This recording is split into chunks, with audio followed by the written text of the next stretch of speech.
What is going on, everybody? It's your boy PTK Blam back in the building with another episode of the Shop Podcast. How are all you beautiful people doing out there in YouTube land, wherever you watching this video at, in the current format and in the future? We appreciate all you guys hanging out with us. Once again, retweet that link. Let everybody know the Shop Podcast is live. And I feel real goddamn good this week, man. It's been a great week. As you can see, we got a packed panel. It's been a little while since we had about 5 people on, but got two of my favorites on tonight, and we'll get right into that, man. Shout out to everybody watching. Like I said, retweet that link. Let everybody know we are live, man. I know the time change messes everybody up, so I know we be a little light on those weeks, but I appreciate everybody showing up, hanging out with us, and everybody will get caught up as everybody gets used to the time changes. But let's go ahead and just jump right into our guests, man. We got a pack house. Like I said, we got two of my favorite guests ever on. First and foremost, we'll start with the general. FSP, what's up, Mav? How you doing, brother? Back on the show again, man. Appreciate you coming through. And, just about every time I reach out, man, you make yourself available, so I really appreciate that. But how you been, brother?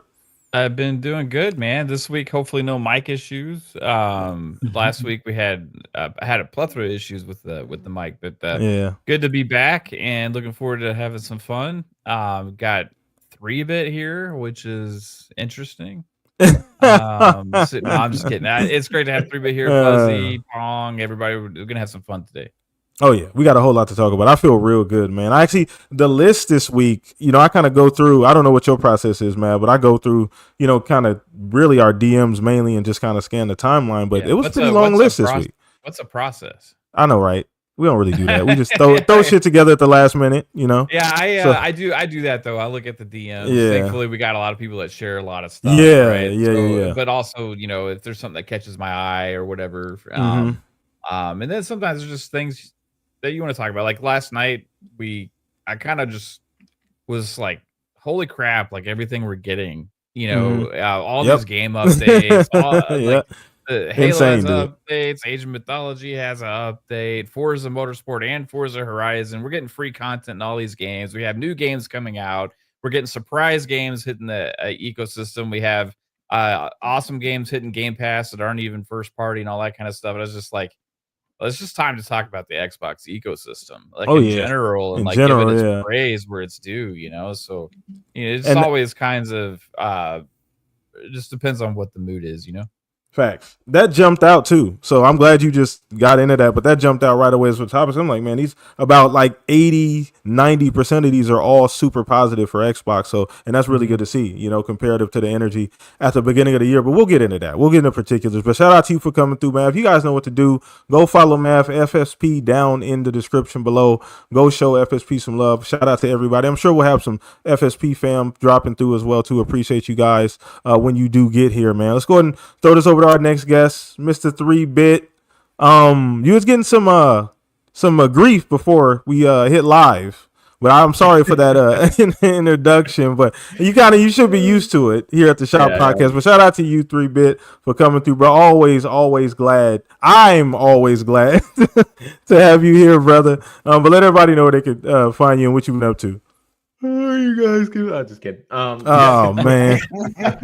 See why we give him a hard time. See, PTK. I give him a little. I'm just giving him a little. Nice. Oh my goodness! Stop being nice, okay? This is my Batman art. Listen. He hasn't even apologized for screwing up the entire video game industry. You know what? I just thought about that. F him. That's true, right? You're the linchpin, man. You're the linchpin. I didn't know Concord was going to be that bad. When I was like, you guys should ship out Concord. I didn't realize, but no, it's been good, man. I've been playing a lot of Death Stranding. That's been really fun because I played it a while ago, but it's like a fun one to kind of revisit. And I played a couple hours of that. Bought it on an Xbox, pretty cool. Overcooked. I was playing. Awesome. I had a party over. We all played Overcooked. And we got to like the last boss. And then we all just kept dying. And yeah. And then I played a bit of Moving Out 2 from Mav's recommendation because I was looking for a game like Overcooked. And then Starfield. I've been like still rocking out the DLC. I keep kind of getting lost in like not doing the main missions. That's a problem I have. Sound familiar here. Yeah, but the DLC is amazing, man. And I can't wait for Pong to play in a couple of years so he can tell me what he thinks about it. But no, I'm really enjoying this is like a great year for gaming right now. I'm just jumping around trying all these different games and having a blast.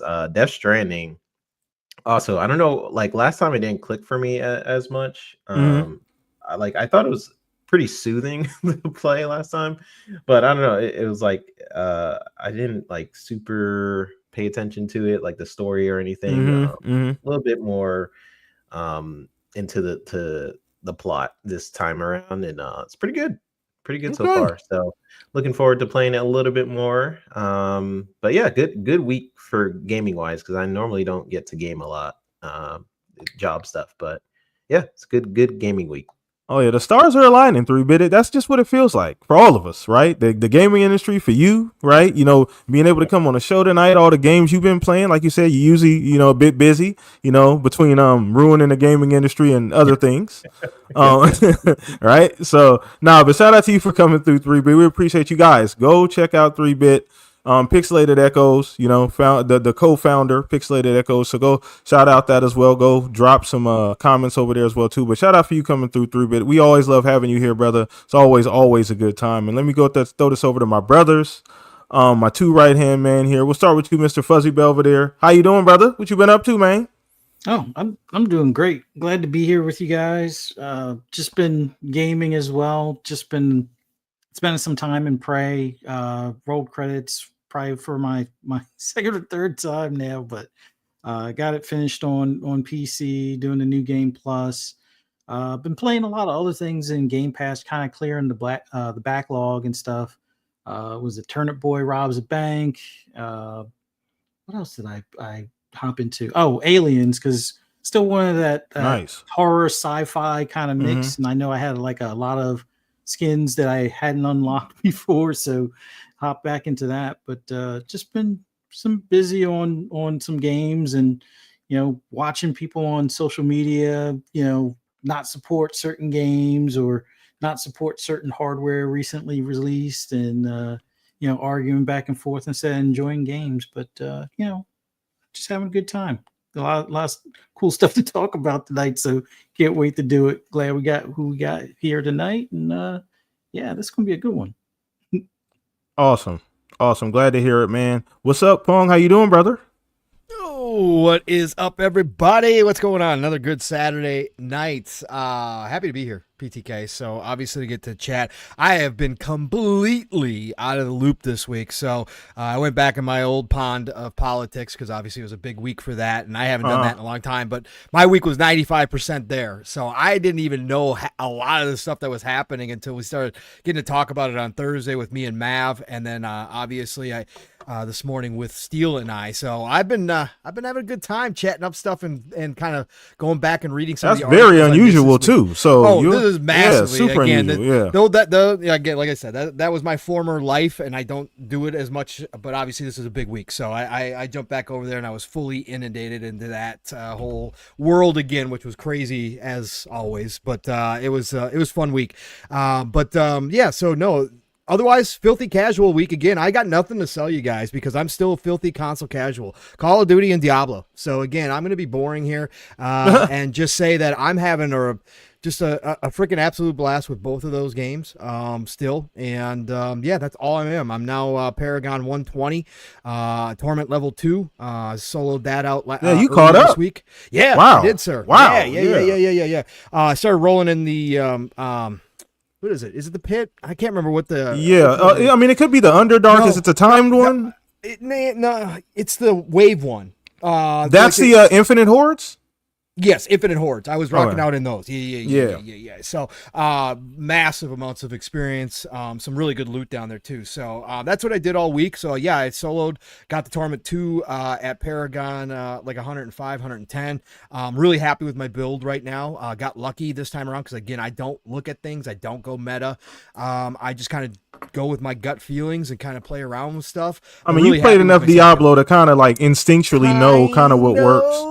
but a lot of their stuff, they've changed so much. Yeah, that's true. That's with true. Stuff. And again, I'm not that dude. I'm not pulling the spreadsheet. I'm not crunching numbers. I might with Path of Exile 2 if I get into that the way I think I'm going to, but I'm not that guy. But I just want something that's going to be fun that I can solo with. And right now, this build is working, and I'm really happy with it. The loot is freaking awesome this time around. Really enjoying the different stuff that they did with that. And there's still some stuff they got to work on, but overall, the Spiritborn is, as a solo player, man, what a class, man. I really do love it. Just having a good time, but I'm a filthy console casual. I haven't touched my PC, and I love just been rocking on Xbox, man. I love it. That's 2 weeks in a row, man. I love it. I know, and it's gonna change because I have a lot of stuff that I need to get into. But really, it is just that it speaks volumes to 2 big time sink games that are just really, really, really good. And Call of Duty, of course, is just peak. We got word this week, Treyarch dropping all that season information. Oh man, good lord, they are good lord with the goods, brother. They are. See, listen, I already, my stock's already been in Trey. You know what I'd say about Treyarch? I'm dying on that hill. Yeah. You made that post. You made it clear where your allegiance lies, and that's cool. But I'm just saying the extra time too, right? PTK, we've got to say, Steel and I touched on this a little bit this morning. Like, this is what you get when you give these guys a little bit of extra time to work on a game like this. They are ready from the get-go. And like I said this morning, man, you're never going to make everybody happy, but I'm telling you, this is about the least complaining. There's always going to be complaints. But overall, this is about the happiest I've seen the entire Call of Duty community at one time in a very long time. And that's that extra time that they got to work on this game, that Raven got to work on the campaign. And I think Microsoft and Xbox, Phil, has to take a long look. Like I said, if it doesn't happen and we get another full-fledged Call of Duty release next year, I'm not going to be shocking. I'm not going to be shocked out of my pants or anything, because business is business, right? But I really think they have to look at this and understand what they've got here. Give us a big expansion next year, and then give that extra time for Infinity Ward until they drop that next one the following year, a full-fledged new edition. This game can run 2 years easy. Easy. This game, the microtransactions, keep dropping them, keep getting your people to buy up the skins. People will do it. They can run this one out. And I think that they should do that and give Infinity Ward the same amount of time and see if Infinity Ward can duplicate this level of success with their next iteration, because then you've hit the magic sweet spot for Call of Duty development, and that could change the narrative on Call of Duty permanently back to, oh shit, Call of Duty is, even though we'd still bought it every year, Call of Duty is that must buy every year that people talk about. Again, I know it's kind of the same thing because everybody does buy it, but you guys all know what I'm saying, with excitement, with holy shit, we're going. But I'm saying that every other, I shouldn't say every year, but every other year at this point, if they do that, I just really think this is a big learning lesson, and I would love to see it stick, because Treyarch and Raven showed exactly what you're going to get with this IP if you do allow for it. So, man, I hope that happens, brother. I hope it happens. Oh, absolutely. Absolutely. Like you said before, we've always said this about Xbox, right? There's always been examples out there, and we'd love for them to really, like hone in on those examples and hone in on those successes that they have, because they've had quite a few. And something like Call of Duty being where it needs to be is a huge success. And you're right. 1,000%. I made that statement, obviously, given context to the fact that the other studios didn't get as much time as Treyarch and Raven, right? So I have to be fair in that regard. So you're absolutely correct, Pong. But hopefully they heed the signs that, like you said, it's almost weird, but I said it before. We said it here multiple times. I think probably all 5 of us have, that when Call of Duty is working, doesn't everything just feel like different a little bit? Yeah, Matt brought that point up too. Like it's just a little like I don't know what to call it.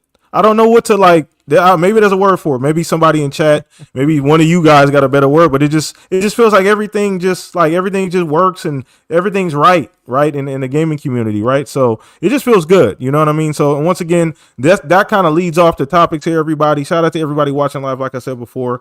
I'll kind of bunch about 4 or 5 topics here. Mav, you made a great point pre-show. It's just been a killer week for Xbox, Mav.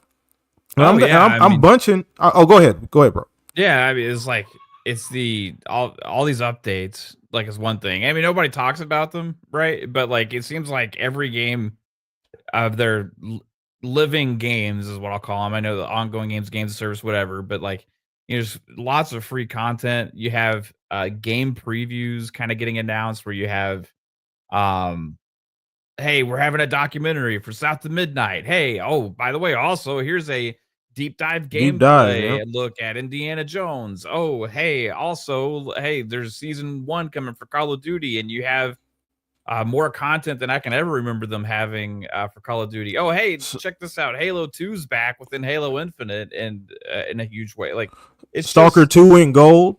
Stalker 2 went, yeah, right up. Like, yesterday was just like bing, bang, boom, like thing after thing after thing, and tons of new content to play. Oh, like a couple weeks ago, hey, Metal Slug Tactics. Hey, we're putting that in Game Pass, right? Hey, why not? Oh, Kojima's like, hey, surprise, Death Stranding is now on Xbox. It's just a Oh, it's Play lot. Anywhere too, by the way. Yes, which Yeah, is like, insane. and it's half off. And It's it's how I was $10. gonna Yeah. say, yeah. It's like just a lot of awesome energy, and like it kind of all started like with Black Ops 6 launch and like how good it is and how polished it is and how all the modes are hitting. And with that, yet I kind of talked about this a little bit the last couple days, but like just the energy that it brings, that kind of like reinvigorates people, where there's like less complaining about everything, Mm-hmm. and it's like kind of brings gamers together just to be excited about something, right? And just kind of play a game and enjoy it. And um, there's really not anything. Yeah, you're gonna have people that can nitpick, especially like the really diehard COD players where they understand intricacies better than anybody else, right? And different things. But overall, you're gonna have a lot of more it's just more optimism, like a lot more people that are just like, hey, this is awesome, right? This is awesome. Hey, look at this other thing. This is awesome. This is awesome. The previews that have been coming out for some of the games too from games media have been more so positive lately as well, Mm-hmm. especially with the Xbox side. So in general, right now, it's just kind of like, hey, let's just relish in all this awesome goodness of gaming. And that's what kind of the show last night was about. We were talking about it is just overall, there's not a whole lot to complain about, right? There was a Yeah. lot of doom and gloom all year, and a lot of people were discounting things or not paying attention to things or are trying to say that this is happening, all these bad things, and gaming's in a horrible place. But we all knew that this holiday season was coming, that was going to be stacked for Xbox, right? But But it it's wasn't like, just a holiday, man. That started yeah, immediately after all of that talk, right? We got right into like March, April, March, May, you know what I mean? Right around then the showcases hit and then everything just popped off. So it was almost immediate. And like you said, it is a night and day difference from like the narrative to start the year as far as like where people thought. Everybody was worried about where a game was going to be at and what platform it was going to be on. We're not even I haven't even had that thought about that, Mav, in I don't even know how long. yeah. Well, I mean, a lot of people were bringing up all those conversations, but like I kept saying, like, just look at everything we have coming, and it's been even better than what we talked about when we were saying all these things. Like, hey, everybody just kind of like relax a little bit. But people are also discounting the things that were being delivered that were good, not even counting them, like Age of Mythology and Aura. When people make their list of games released, they don't even count them, from first party on Xbox. And I'm like, those were great games. There's genres that released from third party companies that for the first time came out on Xbox and stuff. Like, overall, this year's been just absolutely excellent all the way through. Whereas a lot of people just had a negativity because of the business decisions that Xbox has been Yeah. making with concern about the future. But like I've always said, like, just if you focus on your own experience and what you're actually getting to play and enjoy, it's only gotten better every year so far, for the with the exception of 2022, where they kind of had a little bit of Yeah, an the off no year first there. party. But Yeah. yeah, like, but in general, like, it just keeps getting better and better. As for me and my own experience, and it's delivering more so than ever right now. And the momentum's not going to stop next year. Oh, absolutely. Not at all. Yeah. It only seems to be getting better, actually. Like you said, it's just good momentum built up all year. And it's just ironic that you mentioned, like, we had these, conversations, narratives are completely different to start the year, right? And obviously there's some truth, right, into, criticism of how Xbox does things, right? There's always going to be that narrative, but I always feel like, and I don't know if you agree with this assessment, Mav, I think Xbox got to a point, and I don't know who gets the credit for this. Maybe Phil, maybe Satya, maybe everybody gets a little bit of credit.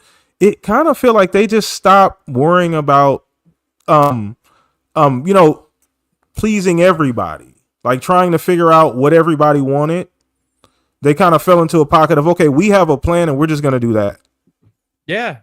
I mean, they're going to do it regardless of what people say, Yeah. you know, that like, if they're going to do what makes money for them. And the thing is, like, the community is always so concerned about what it means for the future of Xbox. And I can understand some of that, but there's a large part of it that I never understood, where people's concerns were. We're seeing things that they're doing that is so pro consumer and beneficial to us. Like Pong mentioned the dual entitlement right there Yeah. for Play anywhere for Death Stranding. Death Stranding, yeah. Right, that's something you only get in the Xbox ecosystem, right? Like, and that's not even a first party game, you know. So things like that. We talk about game ownership. We talk about having access to your games in the future, which is what drove a lot of the concerns that people were having about their libraries going forward, next generation, and beyond and stuff. I was like, I have more faith in the Xbox ecosystem really than any other current platform holder with the games that I own, because they're the only ones actually making the steps to allow and future proof the access to my games. And they're the only ones that have been talking about forward compatibility and all this stuff. And we know now this month they're doing the whole thing where, hey, games you own, you're going to be able to play them in the cloud as well, right? Yeah. So they're also the only ones that have mentioned the next gen consoles so far as well. So I think that's always going to be a part of it, as long as the technology and there's a reason to make the actual console devices, which was everybody's main concern before.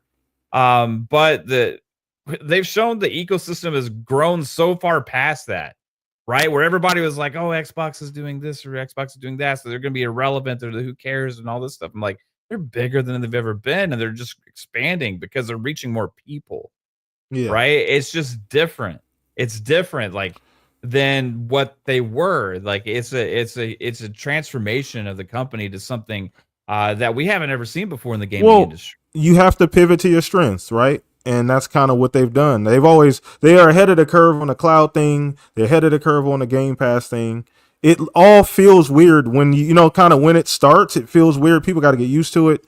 Obviously people still have not issues, but people still try and make issues with, you know, some of the things that they've done and initiated. But that's always, Xbox has always been that way, right? Like you look at the history, you know, Mav, and that they've always kind of done it every single generation. You can point to a couple of things that they've done to push things forward, but I kind of want to throw something at you more specific, because out of all of that news that we got, you know, we're kind of piling it all together. The Call of Duty stuff was obviously important, but what kind of shocked me the most was the South of Midnight stuff, as far as getting like a documentary. I don't know how much of gameplay we're going to see. We might not get any of that. You know, I don't know how much. They said there's going to be some new gameplay. See, I didn't even, so once again, that, as well as the Indiana Jones deep dive, and just it's kind of random, right? It's that's the 11th and the 12th. Yeah. What are those that, you know what I mean? Like it just the initiative to make sure, we're going to make sure you guys know these games are coming out. We're on track. We're going to show them, you know, we didn't even tell you guys we're going to show them. Like, we didn't even like pre-warn you guys. You know what I mean? So the fact that they're doing these things, that's just how they move now, right? Yeah, like the South of Midnight thing also was surprising, because we know that's a game that's coming next year. Yeah. But having this now, and somebody had brought this up in chat last night, it was surprised them because, you know, Dev Direct is probably in January, right? So you would think that would be there. Like everything that they had a post that kind of talk about all the things that they're going to have at this deep dive, which it's like developer interviews, insights into the story, like new gameplay footage, like tons of stuff. And it seems like a segment that would be the deep dive part of the Dev Direct for South of Midnight. Everything that they described is going to be there. So for me, it's like, if that's coming now in November, before we have a Dev Direct in January, what does that mean for the release timing of South of Midnight? And it's possibly, maybe that's one of the earlier games next year. And, you know, we already know we have Avowed in February. But But does this come shortly after that? Does it even come before that? Because it's not the biggest game, right? It's not. No. This is more on the kind of single playthrough, maybe probably 15 and 20 hours. I don't know exactly how long it is, right? But overall, it's going to be in that scope, kind of, where you have other games like Fable and Avowed, come and Doom: The Dark Ages next year, which are bigger, and then whatever else we don't know about, which there's got to be something as well. So I would think that this could lead to potential earlier release for next year, which is Could interesting. be. Says a lot. It says a lot. And I'm gonna throw this over to you, 3-bit too. You just heard Mav's argument. I've kind of I've kind of condensed all of these because we really could have had like all these topics as individual. But since they're all beneficial to Xbox, I kind of bunched them together, 3-bit for you. But just looking at the kind of week Xbox has had, I know you said you've had a good week as well too, as you kind of talked about in the opening. But like just all the things that they're doing, the way they're moving, they're showing these game previews. We're not even aware of these things happening, and they're just dropping them on us. Saying, "Hey, we got this deep dive south of midnight. We told you the game's coming out next year, but we got that. Goddamn, we're gonna show it to you right now. You know what I mean? On a random ass Tuesday or Monday, and then we're gonna show you Indiana Jones on Tuesday. You know what I mean? Yeah. It's just awesome to see that compared to how people thought. You know what I mean? The things were going to go for Xbox early in the year, but just what's your, kind of just condensed down idea on everything that they've done this week and all of that good news? Yeah, I mean it's a pretty big contrast to some companies will never hear things about or not hear your roadmaps. I mean, I know this year Mav hit on a lot of points, but Xbox has definitely made a shift in like kind of how they communicate with their fan base.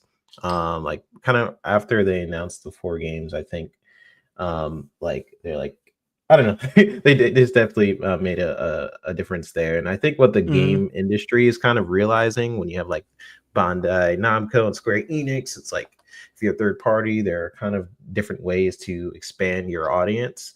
And that's kind of what we've seen with Death Stranding, right? It's a PS game coming to Xbox. It seems like as soon as they were able to, and Xbox has like this year has been a really good year for Xbox. Really we've mentioned like a couple things, but like the Starfield DLC for me was a huge positive. It encouraged me to actually beat the game real quick and okay, let me check out this DLC, do a speed run of wifing up and Dredja. We had Hellblade 2 earlier in the year. Indiana Jones seems to have some positive previews, and it's coming up soon with the showcase. We had Call of Duty, like what Pong was saying, having really good like reception for not the first time in a while, but like in terms of the community kind of just genuinely really liking the game. That's been awesome to see. I mean, I've jumped into the game, and the last campaign I played in Call of Duty was Call of Duty Black Ops 2 on the Xbox 360. Same. So the last one I played, yep. And I beat this campaign in like a day or two, and I was like, yeah, this is it. I really like where they're going with the franchise. I love the way it felt. And I'll be making my move to multiplayer. I'm actually replaying the campaign, so that's another one added to the list. There's so many games. I mean, NASCAR coming to Forza. I'm sure Fuzzy was really happy about that one. You got Stalker 2 around the corner, and then the South of Midnight preview kind of coming up. So, like, in terms of just where the ecosystem is and what games are coming to the platform, Xbox has just been killing it. Like Mav mentioned something earlier where he was saying like in terms of like going forward with your games and which ecosystem am I most comfortable with, it's been Xbox for a long time for the case of like if I'm just like Xbox Play Anywhere or how they've been handling Game Pass and just backwards compatibility and forwards compatibility. Xbox has been doing really well in. So yeah, I'm excited. They did mention their next gen console earlier in the year, I believe it was, and then something Sarah Bond said in that interview was expand out to their mobile store, right? And they made some headway, I believe, this year with Google, where they won a court case, where they're able to somewhat do that. I think it's supposed to happen this month, isn't it? Like something with It's actually already with insiders right now. okay, They're okay. testing 10 games, and later this month they're going to expand that and have a rollout. Like it's freaking cool. Yeah. So yeah, like I didn't even know that. So yeah, a lot of cool things are in the Xbox ecosystem. And I'll hit on one more thing. I think it's just really interesting where each one of these companies are headed, each of the big three, and how other companies are starting to respond to how the industry is kind of shifting a little bit. Like how Bandai Namco or Square Enix, Square Enix for a long time would just have exclusive games until they started getting reports almost every single year, like this game didn't hit what we want, underperformed of everything. every single game release. Yep. It felt like they were saying that. And they had I believe it was a new president or whatever her role is, decided like, hey, we are making shifts. We want to start going in the multi-platform direction. And that seems to be happening with a couple different third party platforms. And it's mostly, I know Xbox always tends to look into the future, but I think it's actually kind of crazy. Like they be having really smart analytical people look 10 years to the future, and it seems like what they did earlier in the generation is actually paying off right now, to how the industry is starting to respond to being multi-platform. And Xbox is made that decision earlier on, got the brunt force of a lot of the community, and now it seems like it's almost like paying off in a weird way. So yeah, I mean, a lot of positive this year. There's too many games to play right now. I will never understand the mentality of people like, oh, there's no games to play or nothing to do right now. I'm like, okay, you must be playing a very small subset of genres. But like right now, I have way too much to play. Just all the things I mentioned in the intro. I thought like, if you're talking about like third party and expanding, I thought like it was very interesting, like the whole Astrobot fiasco as well. Mhm. Like how many people is touting that, like, oh, this is way better, and this game is super successful, it's gonna be game of the year and stuff, and it barely hit that 1 mil mark. So like the gaming industry in itself, I think there's a lot of lessons a lot of these developers are gonna pick up on how to expand their genres. I know there's been a lot of internal conversations about that, but I do wonder what gaming is going to look like in 5 to 10 years with Xbox expanding in for their next gen console, which I really do hope it's a handheld, because I think that's a cool way to do their next gen console. But yeah, a lot of awesome things to look forward to, and I have a ton to play in the next in this month and the next month. Indiana Jones and freaking Stalker 2 are right around the corner, so looking forward to all the things.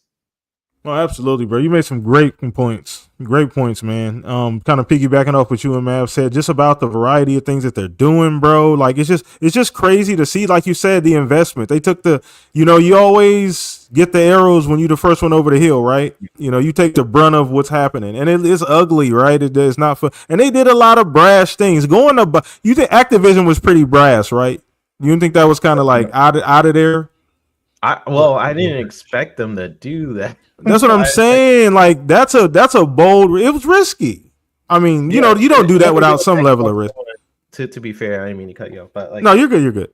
To be fair, like what they did with the Xbox One when they were trying to do like, oh, your friends could borrow your games, you just always have to be online. Like that was that was the future. Like a lot of what we do is always online now. But back then that was seen like, oh, always online device. Like, no, that's bad. And now we have so many things that require you to always be online. So they're very forward thinking. Xbox tends to be very forward thinking, but sometimes to their detriment, where people aren't always Yeah. ready for it. So And it yeah, doesn't they're gonna always work either, right? There's some misses. You have some misses when you swing for the fence. Sometimes you're gonna have some whiffs, and they have theirs. But that they do learn their lessons along the way, and they usually bounce back from that. So they're pretty resilient. But great point, 3-Bit. Great point. So let's throw this over to you, Fuzz. Just get your point. And I know he obviously brought up the Forza NASCAR thing. I know you're probably gonna talk about that at length, but just overall. Kind of condensing all of these topics, Fuzz. Xbox has had a phenomenal week, bro, and it's so unexpected. Random week in November, early November. Usually nothing's going on. We're getting game releases, but it's not anything too crazy, right? It'll be crazy this time next year, with GTA and everything. But just Xbox this week, brother. Like, where you just think of all of that news, and we've all talked about just the general direction and versus like the energy that was at earlier this year. Oh, his mic is muted. Sorry about that. You're good. Getting old and forgetful. No, but like we said many times before, it's pretty much after the dam is broken and we're getting that flood of games and content and updates on existing games and expansions and things along those lines. I think the biggest thing that I take away from it is that they want to keep you in the ecosystem. They want to keep you playing games on your Xbox or your PC or your phone or wherever you choose to play the games that you own through that ecosystem or the ones that you have access to through Game Pass. I think they're really pushing this, reaching 2 billion gamers as best they can by making it easy, not just by the content that they release, but giving you some new options like Mav and 3-Bit were saying earlier, where you're going to have those own games in the game streaming stuff here soon. You're going to have play anywhere with games that aren't even first party, and I think that's something that I wish the gaming media would make a bigger to do about. And get a lot more publishers and other platforms on board with that idea.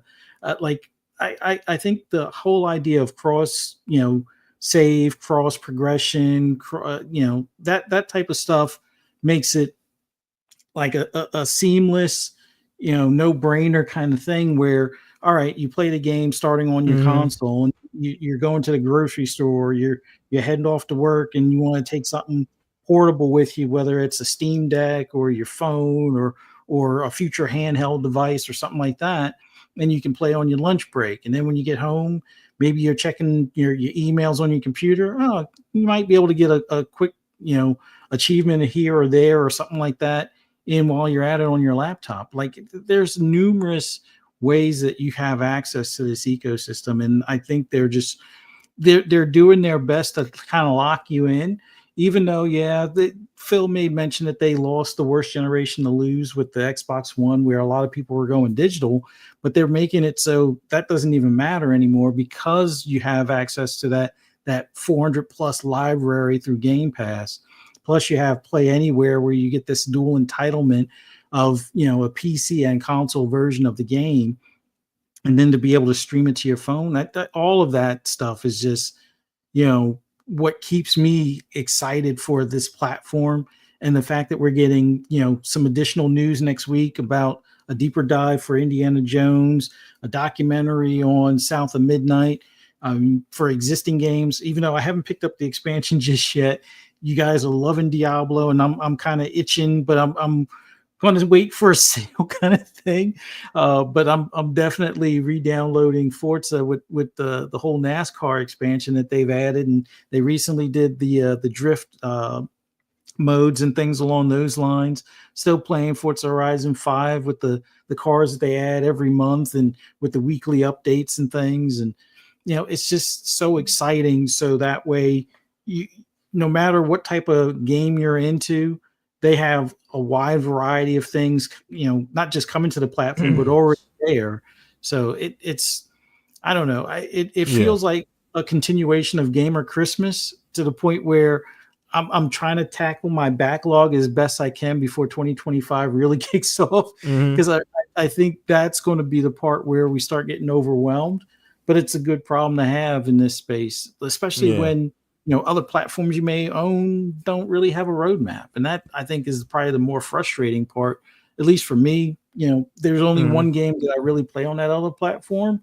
And when I'm not playing it because they haven't added any new cars or new tracks, it's collecting dust. And that's a kind of a waste of space for $500 at that point. But it is what it is. But I like where Xbox is going. I wish PlayStation would get a little bit closer in that regard with more of their titles coming to PC. Like something like Stellar Blade coming to PC would make more sense, even though it's not their IP. But loosening the reins on an item like that, where they're maybe getting there. It's a slow but sure. It's a slow drip. They're getting there.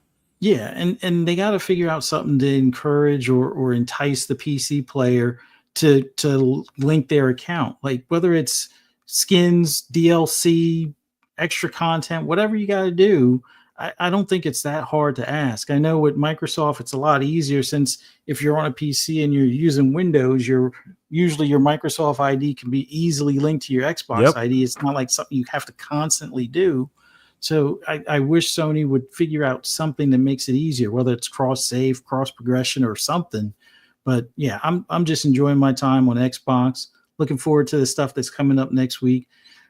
Crossing my fingers for some exciting news at the Game Awards. Maybe that handheld that we've been dreaming about. But 3-bit, we need a confirmation. By the way, we're gonna hold that to the end of the show, though. Chat, 3-bit said he got us. He said he's gonna tell us all when that handheld's coming out. So just wait till the end of the show. Go ahead. I gave it to Pong. So Pong. What? Whoa! That wasn't the deal, brother. Anyway. Go ahead, Fuzz. My bad. No, but 2025 is stacking up to be an awesome year. I mean, when we thought 2023 was an awesome year, and just in general for gaming, 2024 was like hold my beer, and I think 2025 is like screw beer. We're jumping to whiskey now, so we'll see how it goes. But I'm looking forward to it. Oh, absolutely, man. Lots of great. And I think that the highlight here and the common theme is that just the excitement, right? The things just feel they're kind of rolling, specifically for Xbox. And like you said, you look at the other platforms, they're doing things different. Nintendo's in a different space. That Switch 2 is going to be huge. We all know that, right? It's going to be massive whenever they decide. It don't matter when they put it out. This is going to be gigantic, right? It's going to do numbers. That's going to be interesting. Obviously, PlayStation, that's interesting too. They're in a position they haven't been in a very long time. They're not really holding the cards that they thought they would when they started the generation. They figured they'd be able to kind of, we're just going to kind of play it by ear and just kind of not ride on our merit, but we'll just figure things out along the way. I don't think they anticipated the shift, obviously the digital shift, the Game Pass stuff, you know what I mean? How massive some of these games are. Like just some of the things that just kind of came out of nowhere. They're not as agile. You know what I mean? As Microsoft is in that space. So, and Xbox leaning on things that they're good at. You know what I mean? We talked about cloud a bunch of times. That's coming around. Being able to stream your games to the cloud for everybody. That's really cool. Obviously, they're set up for a really, really cool future. So, really cool to see. Pong, got to get you in on this one, brother. Big week for Xbox, man. Huge week for Xbox. A lot of stuff, a lot of specifics you might get in each one of them. Not sure. Do what you do, brother. But just. Well, this is what we talked about, Paul. We've been talking about this moat, goddamn it, for a long time, right? And it's paying off. Yeah, we have. I'll actually just take a bigger picture because everybody did such a great job breaking down specifics. But this is, and we've talked a lot about these specific things that are happening just through the year and over the years as far as each individual game goes. Everybody knows, I think, how I feel about Stalker 2 and how I feel about Indiana Jones and Flight Sim and all this good stuff that's coming. The reality is this is what we laid out that would happen eventually with Xbox acquiring so many studios, acquiring so much IP. The fact that, for years, they had problems with cadence. It didn't, again, pandemic, everything else on top of that caused all these issues where these studios couldn't get into a real efficient type model of producing games. And all this time, we heard the fanboys say Xbox got no games, Xbox got no games. But all of us out here on this, in this podcasting side of things, we're telling everybody, well, what do you think they're doing? They're not painting their toenails. They're not answering phones all day and talking to people. They're making games. And eventually this avalanche was going to start to happen. And when you have an avalanche of games, as Xbox now has, and it's just the beginning, again, the next couple years are set up, you are going to have information that needs to get out. You're going to have to showcase games because otherwise games are going to get lost in the shuffle. This is why we consistently, years ago, you can go back long before the Tina Amini hire, and we talked about how they needed to have directs like Nintendo, that we thought they needed to add in multiple shows to be able to highlight games that were not just third party, but first party as well, because they were going to have so much business in this industry. And this is exactly what's happening. So yes, PTK, to your point, a random week in November, right? Coming up on holiday season. Yeah. Listen, we are only 3 weeks away from the game show, from the video game awards, right? The VGAs, the Keeleys. We're only a few weeks away from there, and here they are coming out with more advertising for their games. One of them being South of Midnight, which is not expected until next year. Like Mav said, Mav and I had this discussion on Thursday, both think it could be early next year. Either it could be really early, or January early before Avowed, or March, April, sliding just a little bit after, because, I think a lot of us feel that Doom is probably summertime, right? Probably somewhere slotted in there. It's a great summer game. If you're thinking like us that Fable's going to be your big fall or holiday season, now that depends on Grand Theft Auto 6. We already know that. But that's going to be your run. So here we are. We got a game that's not out until next year. It's a random week in November, and they're going to spotlight it. But this falls in line with exactly our line of thinking, our speculation in all of this, as they were acquiring all these studios, as we started going through the lists of things that we knew were in development, and speculating on the things that we didn't necessarily know were in development, but just the sheer amount of content that Xbox has. This is what you're going to get, PTK. They have to slot this stuff in. Absolutely. And again, they went out, made a great, a fantastic, again, flower after flower, man. And I'm sure we don't even know, because I don't know the full extent of what control she has inside there. But just since she's been hired, the changes that I have seen in Xbox's marketing and how they do these shows, Tina Amini is just, again, one of the greatest hires that Xbox has ever had, that Phil has ever done. Going and getting her away from IGN, again, I didn't know who she was at IGN, right? But obviously, when you're inside the industry like Phil and everybody over at Xbox is, you find out these people that are doing things that you look over and you go, God damn, they could be a really big asset on our team. So they went out and got her. And she has done nothing, from my opinion, at least from what I know she handles, and her team that she's built have done nothing but just simply home runs, work. dingers every time. But this time. is, I got to believe this is a part of her getting together with Booty, who is obviously ahead of the studios, and figuring out how we are going to make sure that people are aware of all of these games that are coming, and how we're going to keep people in the know, so that people don't forget, or people go, oh shit, that's right, South of Midnight's coming next year. Because I'm assuming we're going to get a release date on this one, right? I'm assuming, and again, maybe we won't, but I'm assuming they're going to have a release date at the end of this behind the scenes that they're going to give us. But they have to line this up right, and they have to continuously put this in front of people, because even us who talk about this stuff all the time, Mav and I started looking at 2025 this past week. We peeked into 2025. Start going through the list, and it's like, what the holy shit? And then you forget, and then you start looking at the stuff that doesn't have dates yet, and you're like, God, man, yeah, things are going to get lost. Big games could get lost at this point in this industry. We've seen it happen where people just don't have enough time. I have. Metaphor Refantasio, 10 hours in, just sitting there collecting dust right now because I'm playing Call of Duty and Diablo.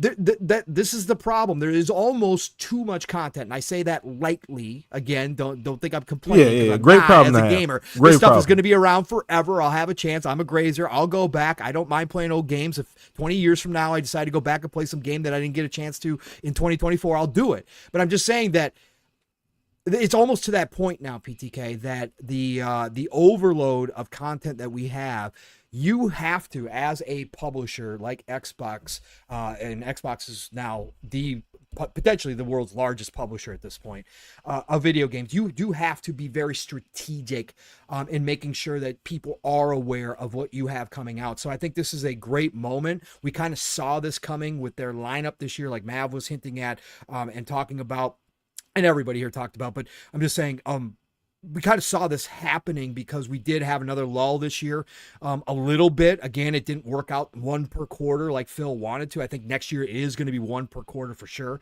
But I think this year we still kind of had that gap. And then, obviously everything kind of backed into the end of the year. That's why they move Avowed out, which I still disagree with, but they move Avowed out. But this is what we kind of saw happening. And then you've got a game like Stalker 2 that you have to get in there as well.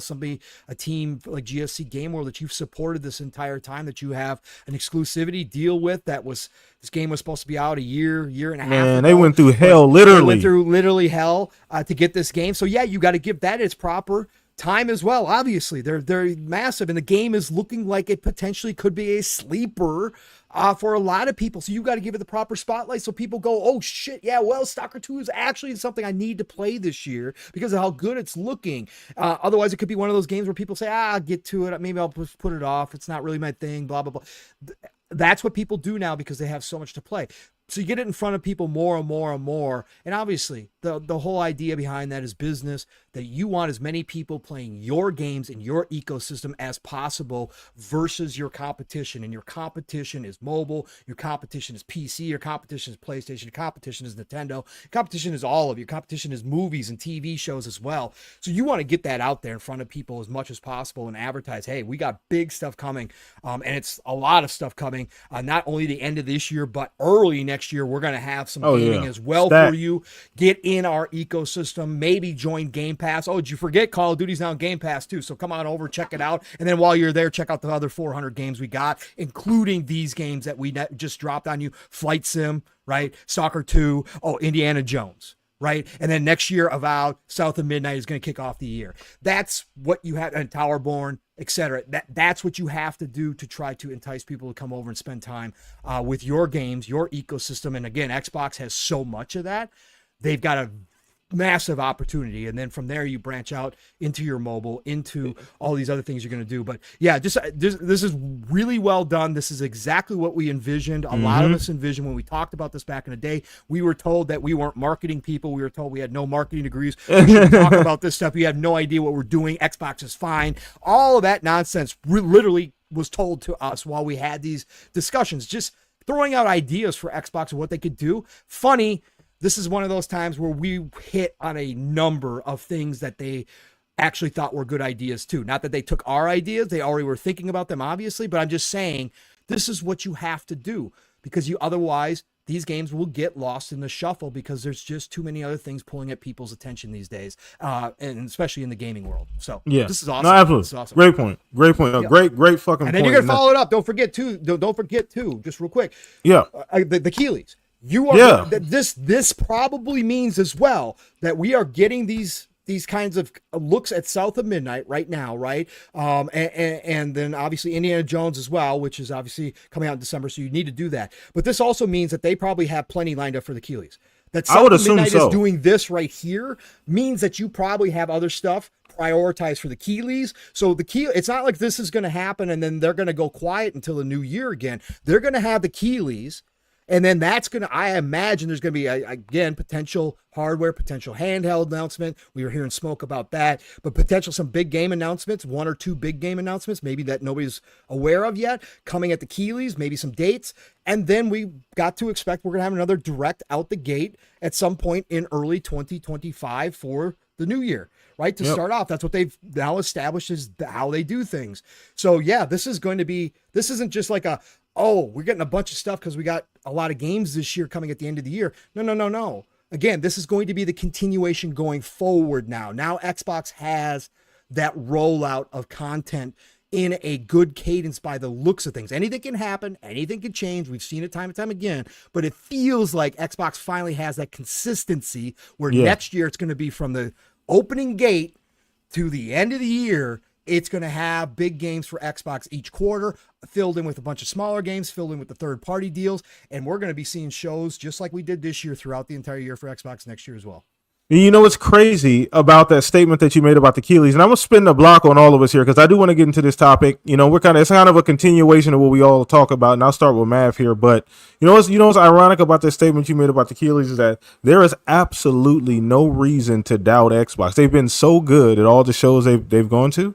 There's absolutely no reason to doubt that whatever they decide to do with the Keeleys won't be absolutely phenomenal. Whatever they've decided to do, I wholeheartedly believe it's going to be amazing. Obviously, you can reference Sarah's statements about hardware and, biggest leaps and things like that and seeing that in the winter time. But just, I have no reason to believe that whatever they decide to do is awesome. And it's, like you said, it's just a continuation of what they've already established. You know what I mean? And that's awesome to see that to know that this is possibly how they just operate going forward, right? And even more efficiently as they just get used to being this big of a company that they are. So that's kind of cool. But I want to get into the Keeleys specifically, Mav, because the handheld thing, the Keeleys, Pong just hit on a point that all these things happening now, what could that possibly mean for the VGAs?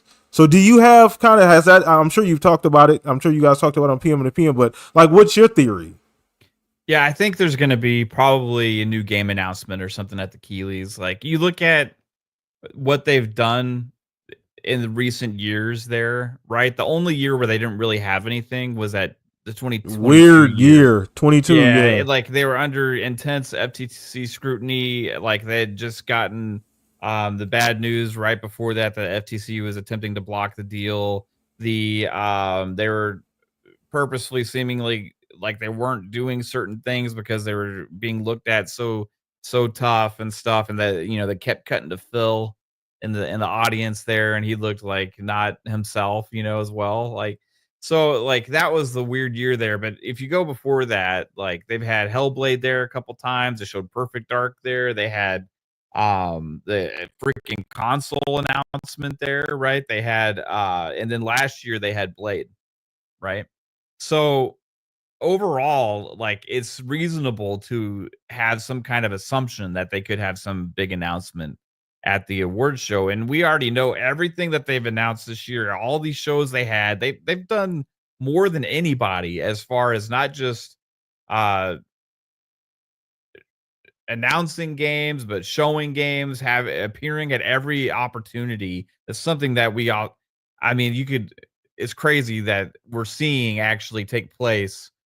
The things that we speculated on after just the ZeniMax Bethesda acquisition, right? Yep. When we're like, how are they going to show up games? It's going to be crazy. Remember those conversations? Yeah, I definitely remember that. They're going to have to show up big time at the Gamescom. They're going to show up big time at TGS. They're going to show up big time at everything. They're going to have to take advantage of every opportunity. And lo and behold, look at this year, right? I mean, we had the Dev Direct, then you had two different third-party partner preview showcases. You had the biggest summer showcase they've ever had before. You had TGS, then you had Gamescom. And they showed up big to everything. Then you also had other things that they showed up at as well, right? The other Keeley shows and stuff that they did.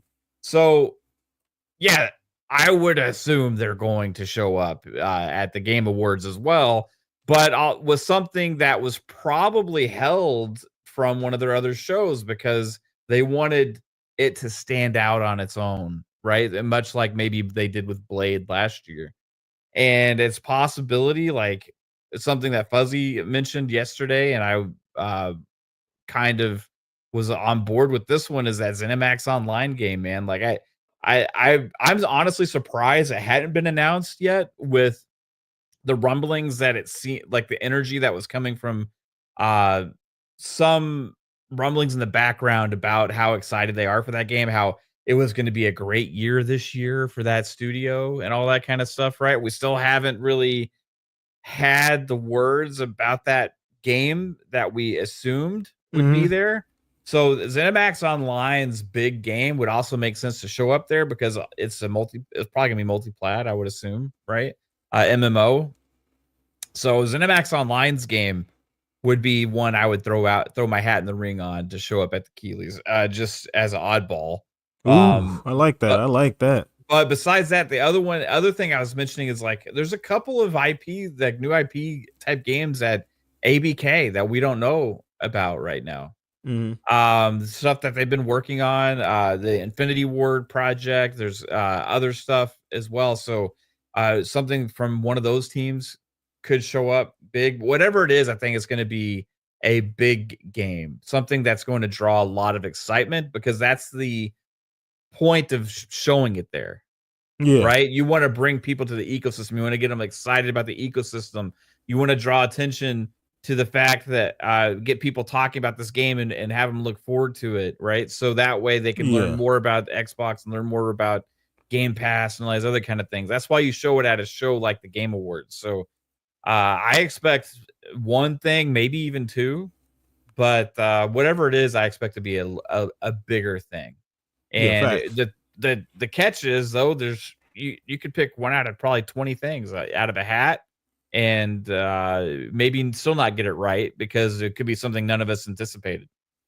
Before the rumblings last year, that happened right before the Game Awards, nobody was thinking that Arcane was making a Blade game at all. Not at all. Like no, like that was completely out of left field, right? Up until right before, then there's like leaks coming out and people spreading the rumors about it, and everybody's like, what is this? And I remember I didn't want to know. People knew, and I was like, I don't want to know. I was like, okay, I got it. So then I went on a guessing game with all these guys, and it took me like a million I will tries. always tempt Mav. I will always. Yeah, I can't help it. They're like, eventually I got it right. I was like, no, it's not right. It can't be, like this.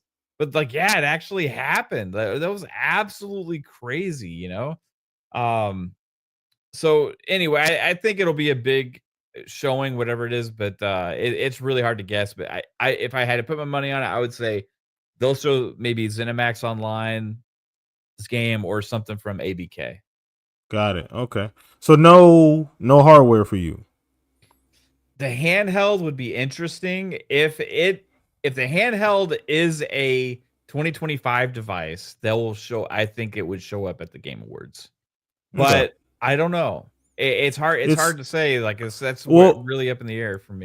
Because I've made the argument, and we're not going. Hopefully, we don't get too sidetracked on this. But I made the argument about not an argument, but just kind of posed the question, right? That there's that a handheld legitimately deserves its. You could make an argument that it deserves its own show.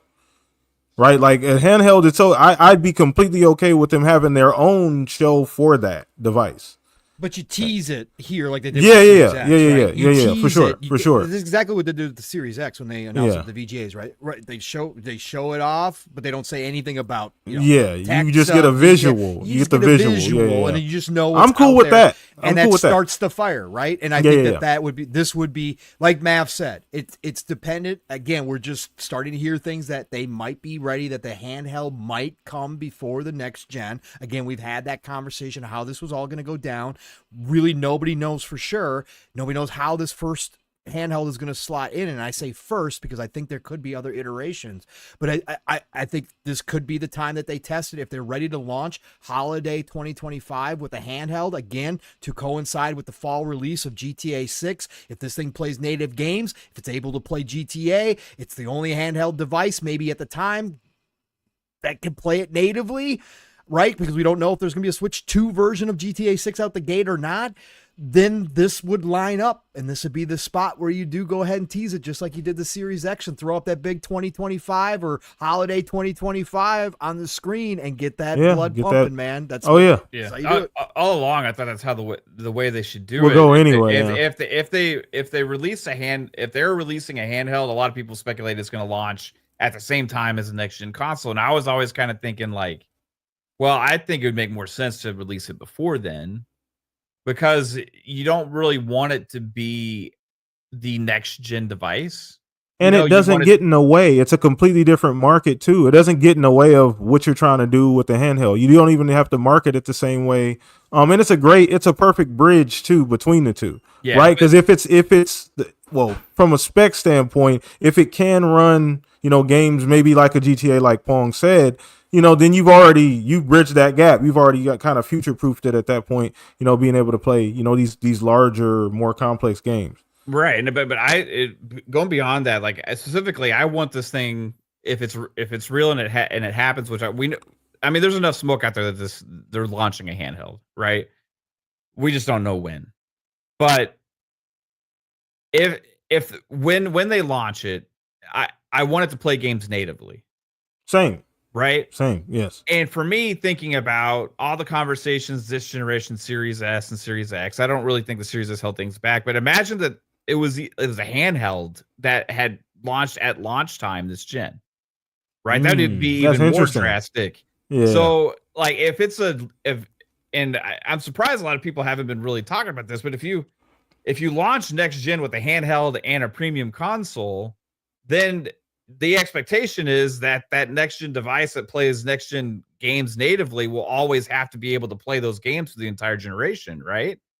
But if you launch it as this generation device that plays every game this generation natively, then that will carry you over probably into 3 years into the next gen as well, because that's what they've done. They've made games across generational, right, for a long time. So if you buy one in 2025, you're still going to get a good 5 years out of it before they release the second iteration, like Pong was talking about there. And there also allows you to release it at a decent price point, because if you're making a next generation handheld device has to play games natively through an entire generation, next gen, that thing's got to be a beast, and it's got to be really damn expensive. But if you launch something that's more of like Series S spec now, that's going to last you 5 years, then you already have that specced out to where the developers have a target. You're already releasing Series S games, so you already have that kind of expectation. You can even lower the resolution a little bit even further for the handheld. But knowing that the games are going to be native on it for several years, and you're not going to have to have like a $800, $900 handheld device or something crazy like that, I think it just makes a lot more sense. Yeah. And then going into next gen, in the middle of it, that's when you release the next generation device, when the cost is more affordable based on the technology at the time, right? Yeah, technology is just more mature at that point. So now I don't know. This generation has been weird because things haven't necessarily gotten cheaper.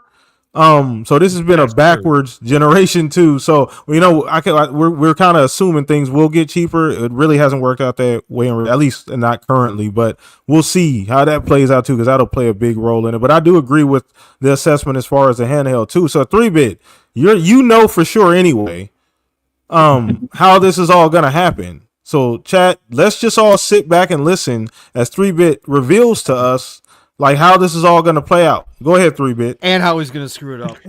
So my pitch is I want Gears of War to be in school. So we need to bring Marcus back to school and make it a dating sim. Oh my God. Wait. That Gears talk? Gears Persona? Yeah. That's what Gears Bully. Do. Gears Bully? Is that what we're doing? Yes, Gears Marcus, the teenage years. the teenage years. The teenage years.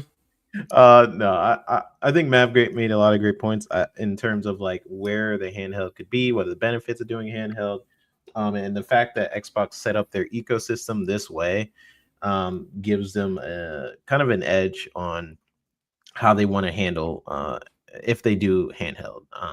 I do think they're gonna do the handheld, and it kind of reminds me of like the whole Indiana Jones thing, where a lot of people like they wanted to make examples of Uncharted with Indiana Jones, and then they just chose to like, no, we're gonna make it first person, we're gonna do it kind of the way our studio set up to do it. And I think Xbox going handheld would kind of make the market kind of react to the console in a different light. And I do wonder how how Xbox wants to handle just forward progression with a handheld device. It's a lot of interesting ways they can actually go with it, if they choose to do a handheld. But there's a lot of upcoming games. I know Matt mentioned like Blade, and I'm at the Game Awards. I hope they show like what the heck is Everwild doing? Like Yeah. is that still a game? Like what the like that studio is very interesting to me because for a while, they're basically like the Sea of Thieves studio at this moment. They didn't want to do Perfect Dark and things like that, or any of their rare IP. They're like, we don't really want to do it. We just want to kind of just do Sea of Thieves. So I'm actually curious on how that studio progresses outside of Sea of Thieves. So maybe that can show up here. I do think they're gonna most likely tease the device at the Game Awards, and then maybe watch like a full announcement on like another date. Like, stay tuned for more news on this They this could do show. that. They could do Um, that. Kind of get a little yeah, I could see cliffhanger them. kind of deal. Yeah, I could see them doing that, like because they kind of did something similar with the Series X. Like you just had that really nice Series X trailer with Hellblade that Keeley seemed mad at for some reason when they were showing that. But yeah, I could see them like teasing the device here. Then what you can like tune in to watch the full announcement either after the show or further date. I could see them doing something like that. But there's a lot of games that Xbox has coming up the pipeline that they could tease at the Game Awards, or like even just later on in the next year, like earlier next year. Like we don't know much about Everwild. We don't know what the heck is happening with Contraband. The Wu-Tang game we have no idea about. The Elder Scrolls, or the other game that they're kind of working on online that hasn't been The announced yet. IO interactive game too, right? Isn't IO doing Yeah, a game? yeah, that too. We got the Blade game. We got Blade.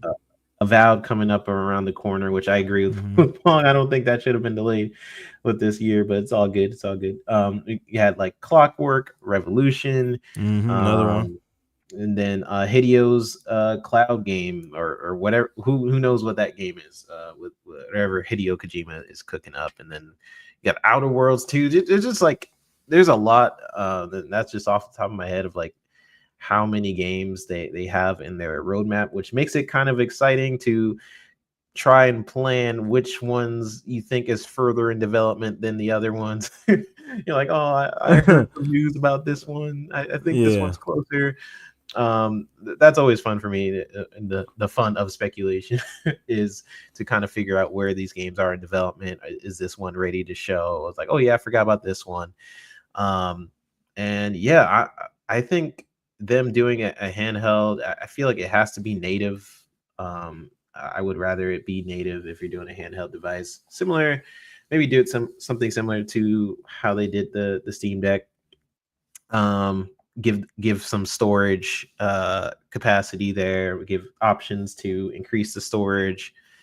Don't make it so locked in where you have to buy specific memory thing to your handheld device. I hope they don't do anything like that. Proprietary. Yeah, hopefully no memory. proprietary devices. I hope it's just something that you can universally just kind of upgrade it, and I feel like there will be docking. It has to be docking, right? So looking forward to how they do their version of the Switch, essentially, if that is true. But yeah, a lot of cool games coming up around the corner. And yeah, like Giga J says, bring on that Wu-Tang game. Yeah, like there's just so many games that Xbox has in the pipeline. I feel like a lot. And we're not even talking. You didn't even mention anything about the stuff they got in the East too, right? All the stuff going on in the East for Xbox, right? As far as China, Japan, Korea, all those. Yeah, all the different deals they got going on as well, and yeah, Tina Amini and that team. I've had the pleasure of working with some of them. I never met Tina Amini, but met some of the other team members, and they are always on it with like how they are getting ready to present Xbox. Like they think about it in a in a way where it's like, how do we communicate these games? Which games are ready to be shown? Which games are they're ready, but is this the right date? Like they have so many games in their pipeline that they basically make decisions on when to show them, essentially. And I think that's a good place to be in. There's Sony right now where they rely on third-party games to kind of be their main showcases now, where they sprinkle in their first party. And then you have Xbox where they have so much first party that they can make a whole convention center out of just one of their publishers. With being Bethesda, Activision, they just it's kind of crazy to think about all of the IP they have now. And yeah, I'm looking forward to all the games the games I didn't mention, the games I did mention, and also how I'm really interested in how they're gonna market their next gen system as well. That's interesting. I was thinking about that earlier too. And great point. Like, Yeah. Because if you do the handheld, right, like that's going to be, obviously that's going to be a huge deal. I think obviously the funny thing about the handheld too is that I don't know about you, but it hasn't even hit me that this is even a possibility. How far fetched is that, right? Just to begin with, as far as like I've not dreamt really, but maybe that's too strong of a word. I've thought about them, like what that would even look like. And the fact that it's almost a real thing, I mean, as real as in my head as it can get, right? I don't have any more information than maybe you do. You probably got more, to be honest. but it's just ironic that all these things are coming to fruition. You know what I mean? And they're in a position, like you said, you put out a handheld. How do you market the next gen system? You know what I mean? How do you pair the two? The handheld is just a great way. You know what I mean? Like, especially if it's good. It just makes the transition so much easier, right? Like you build up good grace right away. You know what I mean? You get a group of people that you probably weren't able to reach before. You do get the hardcore guys, obviously, because you're gonna have the hardware, inside of you're gonna have the tech inside of the hardware. So it just touched so many different areas for Xbox too, and it's a great transition, especially. I think they're gonna whatever they decide to do with that handheld. I think it's gonna be great. You know what I mean? Yeah. I don't know what the killer feature will be. I know Fuzz, you mentioned a feature that like just kind of pick up and play feature where if I'm playing on a handheld, I come in a house and maybe I sit it down, I turn on my Xbox and the Xbox prompts me to start the game back up from the Xbox. Mm-hmm. You know what I mean? Like I get a little prompt saying, do you want to start your game, here?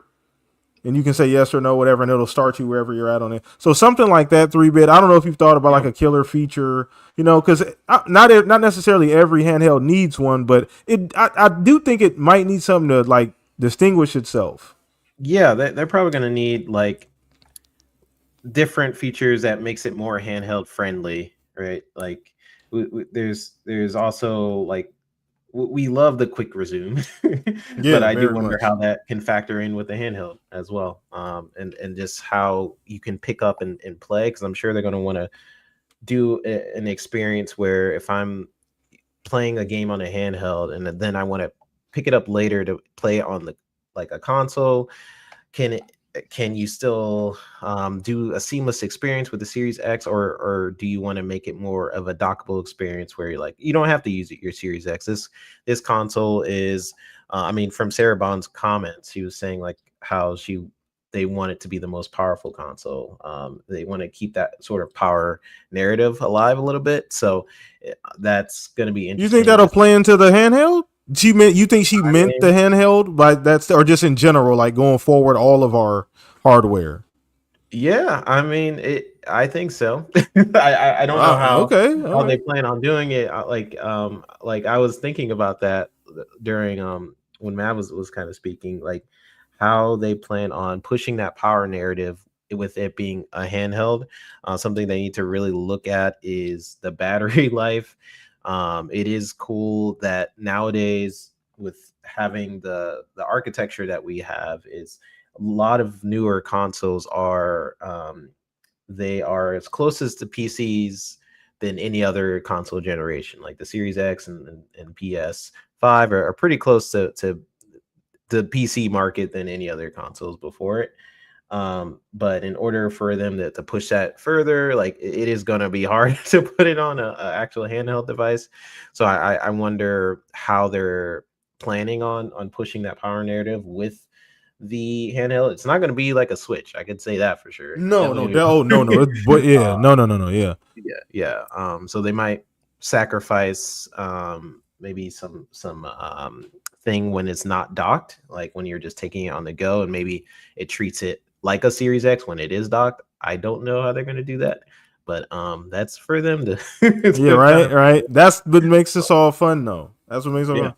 Yeah. So great point, man. And I'm gonna throw this over to you, Fuzz. We've talked about this, obviously, this handheld thing for a minute, and we've kind of just honed it. I knew this was gonna go. As soon as we mentioned the handheld, I knew we were gonna go veer right off. But it's fine. I love it though. I love it. It's good stuff. But just a handheld. Like we talking about features. Pong's mentioned different things that he'd like to see. Mavs mentioned a couple things, 3-bit, so as well as I. But it's a very interesting position for Xbox to be in right now, right? We've thought about how they're going to bridge the gap. There's a few years left. We all assume before the real next generation starts, at least 2 to 3, minimum. You know what I mean? So how they're going to bridge the gap, and I think a handheld is the perfect way to do it. On top of the fact that this will be your first ever one, so you'll have that. I don't think people understand how big that actually is. Like sometimes people will just look because it's your first time doing something. Like, oh, this is the first time they're trying this. I'm curious. You know what I mean? So I think that's a big thing too. And if they nail it, that's even better. Yeah, and considering how popular that the PC handhelds have been, and I know there are people who are like, oh, well, they've only sold a few million here and there, and it's like, well, considering how the PC space is and how portable PCs have been in the past, where they were thousands of dollars and people weren't really interested in them because of the heat and battery life and all that stuff. These have definitely made a bigger presence in that space as far as, for gaming on the go outside of console stuff or outside of what Nintendo's been doing, or some of the, older, heads like PlayStation and Sega with their portables back in the day. But I think for me, the biggest thing that makes it work for me is going to be able to play console games and PC games natively. Like if they can make it so this handheld is able to do that, whether it's accessing your Steam library or your Microsoft Store library, so that way your dual entitlement titles are easily playable on that device natively. I think that gives, kind of like what Mav was saying earlier, that overlap that they need into the next generation, because you figure a lot of those games, the first couple of years are going to be cross-gen, and something that's more in line with like a PC handheld can handle that. And if worst case scenario, when they go full on next gen, maybe it just has to like downgrade to the PC lower spec versions of those games, at least from a first party standpoint, and still have anything that's Microsoft Store, playable for PC, as well as Steam access and things like that. But you'll have full access to all of your, Xbox One through, the next gen titles on that device as well, or at least up to the series consoles on that device natively. So and that's a built-in feature itself, right? Yeah. Being able to play all those games on one device, your own library of games, right? So that's really fucking cool. I didn't mean to cut you off. I just wanted to highlight that too. That's awesome. The prospect of, like you said, being able to do that all on one device. Yeah, and I think they do have whether it's included or if it's sold separately, I think just to make the price point a little bit easier to swallow, maybe it's a sold separate thing where a dock gets it more to like in line of like a little bit better or on par at least with the Series X connected to your TV. But in handheld mode, you can go less power, less resolution, because all you have to do is 1080 on the screen on a LCD or preferably an OLED, and it'll look fantastic on that screen. It's only when you go to hook it to a 4K TV where the upscaling, and I'm figuring they have an MPU, which will tie into what Sarah Bond was saying, like the biggest technical leap. Having something that's kind of like an AI chip on board outside of the regular APU, which is your CPU GPU combo, will allow it to do the upscaling via the hardware. Even though Microsoft is working on a software equivalent, that will be, I think, in or part of Windows 12 from a gaming standpoint. So they're going to do their own software version, at least, of DLSS. And if you have the hardware, like an AI chip, to do that on board as well, I think that's where you'll get the eye candy that you want from a next generation look. Still using the in between hardware from this gen to next gen, and not have like the power drain that you might expect, and still get like 4 to 6 hours of battery life, or even better depending on the size battery that they include in it. But I think that will be the next big step for Microsoft. That, and possibly even doing a software offering for those that have a ROG Ally or a Steam Deck that don't mind running a dual boot or replacing the original embedded software, so they can make that into basically a portable Xbox for the most part. Like, I know on my Steam Deck, I can stream Game Pass via the browser. I went through the loopholes and stuff to do that beta trial through Edge, but having something a little bit more of a native standpoint would be an even better way to go. But I think that handheld, if it does make an appearance at the Keeleys, that's going to be enough of a talk of the town for leading up to the next series of Dev Direct games and things along those lines, and looking forward to possibly like 2025 holiday as the must-have piece of hardware for most gamers out there. And especially for those that aren't currently in the Xbox ecosystem, that might be the thing that makes them hop the fence kind of deal, just for the fact that it can play PC games, it can play console games from Xbox, and more than likely, if Sony gets their act together, there'll be a way to have your PlayStation Store PC versions of those games accessible on that device as well. I don't think Xbox would really care, as long as you're spending time on a device, spend money on a device through them, and then possibly through a subscription or the games you purchase. I think they'll be happy to get their piece of the pie any way you split it, type of thing. But I think that's where they're going and what we hope to see next month. But man, get excited over just thinking about it, just in general. But I really want them to not really go head to head with the Switch 2, but have something as an alternative to a Switch 2, and definitely try to beat out what ROG Ally 2 and what a Steam Deck 2 could be, at least from a timing standpoint, if you can't match them on the hardware. Or maybe you do match them on the hardware and get like a little bit of a head start or a jump to them, and have it where you have access to your console library. I think that would be the go-between before, because there's a lot of people that have no interest in going PC or aren't quite ready to dip their toe into that area. This would be kind of like that gateway drug, I guess you could say, to some extent for them. And I think from a Microsoft standpoint, that's probably the way they hope things go, just because they're positioning themselves to be the go-to store or the go-to ecosystem for that. So I'm looking forward to it.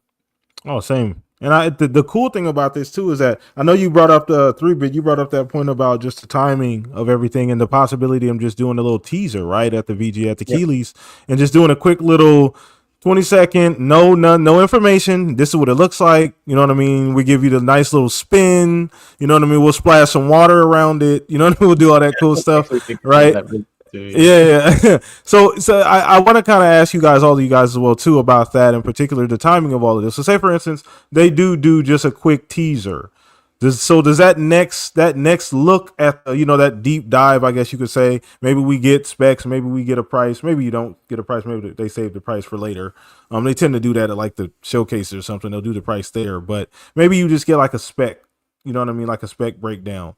Does that need to happen before the Dev Direct? Yeah, go ahead. No. What was the question for me or for you? I'm sorry. Anybody. Oh, okay. Yeah, it's free for all. Sorry. You go first, Fez. I mean, for me, I think a spec breakdown isn't as necessary if they go into detail of what you'll be able to play it on. Like a spec breakdown would be a cool thing to have, but if like for the upcoming games and things along those lines, as far as if they're playable on PC and an SSD is not a requirement, and this gen chipset is fine, then I have no problem, or I feel there shouldn't be any problem as far as for what the handheld would be able to handle on these games. I think given the spec breakdown would probably take away some of the attention of being able to play your pre-existing library, your current library, and up to the next generation library, because people would be like, oh, it's just a portable Series S, or it's not going to be on par with what like a Steam Deck 2 is. But I think if you sell the sizzle, right? That's basically what you're saying. You want to sell the sizzle first, just tell people, yeah, because like for example, you didn't really get a spec release on like the PS5 Pro either. And people are finding out it's not what some people had hoped or thought it might be, but for the most part, whatever it's capable of is more of the draw than the raw specs themselves. So I think just showing that, hey, it plays your current catalog of Xbox titles, the current gen titles, and probably the first half of the next gen. Be it that, as they start making next gen only games for that, you'll play like the PC equivalent. I think that's probably the better message to sell, because then that way you don't have the devs being like, oh, it doesn't have enough memory, or I can't work with these tight confines and all. Like, no, it's either program it for a PC and they'll work on it, or program it for the next gen console. it'll more than likely work on it just at a lower resolution type of thing.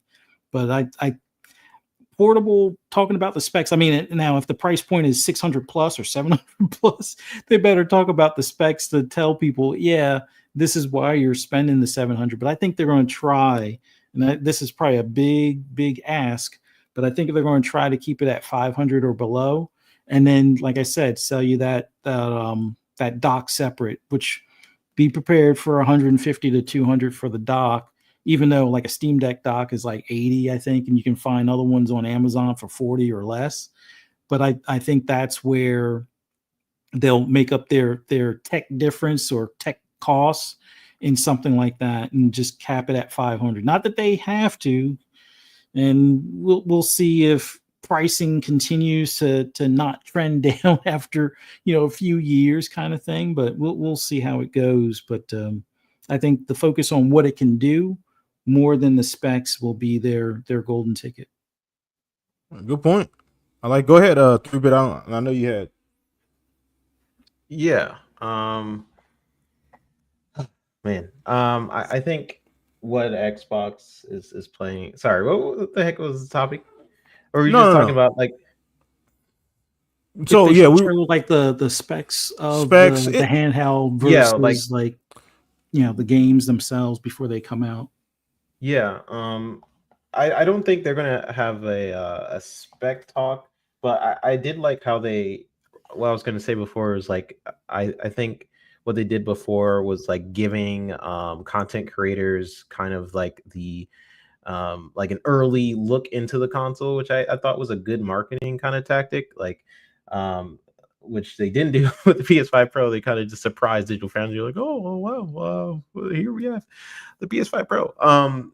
So I think, yeah, they'll probably do something like that. I don't think a huge deep dive like a Mark Cerny talk or anything. Yeah, no. But I do think maybe what they'll do is if I was Xbox, I would look at it as like, hey, I'll have the tease at the Game Awards, do a kind of a deep dive into like games kind of just playing on the console and what the experience is like. So if like what the features are on the console, that kind of makes it different from the Series X. So you could be like, this is the next generation console. You kind of have to solve a couple problems. Like with the handheld, people are going to think it's lesser in graphics and experience. So you have to cater to that crowd. You have to cater to the crowd that does love handhelds, but like they're worried about battery life. If I'm going to take this thing on the go, what is the benefits of doing that? So I think they'll have a presentation that Yeah, kind of that has makes like, you know, sense. people. Yeah, yeah. Yeah, actually, the more you guys say that, man, I mean, obviously, I just initially started with the specs, but that doesn't necessarily have to be the way they particularly start. You know, I think you're right. I mean, you get the layman stuff out of the way. You don't need a deep dive right off the right off the rip. Because Yeah. I think you just gather the excitement that you've carried over just from the reveal, and you just want to keep people excited. You don't want to die people because specs are cool, but not everybody's into that. A lot of people might be completely turned off by that. Like, yeah, that's cool, but like, what can it play? What could it do? What's the cool feature? Why would I buy this thing right now? You know what I mean? Yeah. So giving people those answers early, is a good way to kind of roll this thing out, right? Especially if it's going to be like 2025. So Yeah, and if you're kind of catering to like more of a casual kind of market with it, I mean that kind of comes with the handheld territory, yeah, especially if you're trying to get more people like with consoles, you're kind of fighting for the same what is it, 400 500 million kind of people each in every generation. But when you introduce handheld, that kind of just goes hand in hand with like more of a casual type market that like some people are gamers per se, but like some people are just like, oh, let me just try out this thing. This will be my Call of Duty type box. Or a lot of people who own this Switch, they'll play like some some games on there that they're not going to play like a Call of Duty, but they may play like a Mario Party or something like that.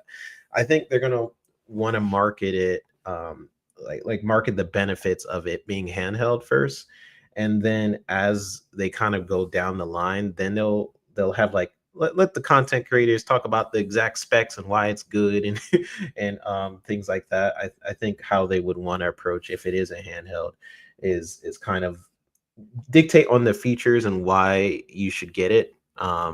Be like, this is handheld, but look at the graphics. It could still handle Hellblade 2. I would just showcase kind of a new game, and then some games that we have been accustomed to. But yeah, there's a lot of ways they could do it, but I feel like that's a good way yeah, to kind of I introduce the console. I gotta get your take on this, Pong. I gotta get your take on this, Pong, because we the Pong is the I know you're gonna come up with something creative. Not just in general, you know what I mean? Talking about this handheld. I know I just kind of posed the question the way I did, but just kind of opening it up even from that. Just kind of what would you prefer? You know what I mean? Like, are we gonna just make sure everybody knows why they need this? What's the killer feature? The games it can play. All of those just general things so we don't have to answer these questions later. You mean after the tease, if they do a direct, is that what they're gonna do versus like a whole Cerny direct? Yeah, we don't need a Cerny direct. Okay, that's cool, but that can be launched, that can be done afterwards, that can be released as a separate thing on Xbox Wire for all the tech heads who want to deep dive the literal tech, right? And I think for the most part, from what we've seen from Xbox in the past for hardware launches, they shy away from that for the most part. Like, again, with the Series X, they certainly went with the power narrative, and they showed off the T-flops, and they talked about some of the features as far as some of the words that we heard, the magic words that turned out to not mean a whole heck of a lot at the end of the day, much like PlayStation did. But we don't need the Cerny tech deep dive. Those I don't think come across to the average gamer. I think everybody's hit the nail on the head here. I mean, again, if you're going to do a direct, what you have to do, especially now that handhelds, the handheld space is becoming much, is becoming very crowded at this time and point. There's a handheld for everybody. If you really want a handheld game, whether it's PC gaming or whether it's, the Switch, you've got a handheld out there that can do, and they got all different levels, and so it just depends on what you're looking for. So Xbox is going to have to roll into this really standing out from the crowd, and again, native gaming will be a big one out the gate, right? So I think that is what you do. If it is in line, kind of what you were hinting at, PTK, which we've had talks about, and that was my whole idea with the handheld going forward. If it's seamless transitions within the ecosystem of Xbox, and you just can do that where you're playing a game on the handheld at work, you got the game game on pause, you come home, drop it in the cradle. Next thing you know, you pop it up, the console reads it and says, oh, you want to pop it over here? Sure, get better quality, or you can play it off the cradle and just start right back up where you were. Stuff like that, or you pop on your PC and it asks you if you want to continue your game there. If they've got those kind of features that will set it apart again from other handhelds, those are the things that you are highlighting. Those are the things that you are going to showcase.